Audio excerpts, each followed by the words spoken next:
আরে না, আমরা এখন আছি আলুর খেতে। আপনারা দেখতে পাচ্ছেন আলু, এই যে আলু, কিভাবে আলু মাটির ভিতরে থাকে গাছ সহ। এই যে আলু আমরা করি সবাইকে খালি। এই যে আপনারা দেখতে পাচ্ছেন একটি গাছে কত পরিমাণ আলু। আচ্ছা, গাছে আলু সহ একটা ঝুলাই দেখাও।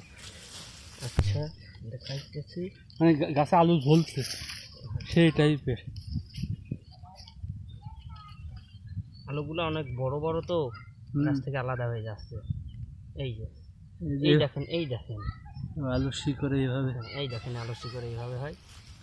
এটা নরম, খুব বড় বড় আলু হয়ে গেছে, এই জন্য আলাদা হয়ে যাচ্ছে, ওঠানো যাচ্ছে না গাছ। থাক ওইভাবে থাক। এই পুরাটাই হচ্ছে আলুর ক্ষেত। আপনাদেরকে দেখানোর জন্য ভিডিওটা করা। সবই হচ্ছে আলুর গাছ। এই যে কিছু নিয়ে আসো, এই যে এই দেখেন সব আলু, সব মাটির ভিতরে আলু ঢুকে আছে। এই যে দেখেন কত বড় আলু। এই যে আলু, আলু কয়টা নিয়ে যাওয়া যায় না এখান থেকে? হ্যাঁ, এটা বাজারে ব্যাগ আসলে তো হয়ে যেত। হ্যাঁ।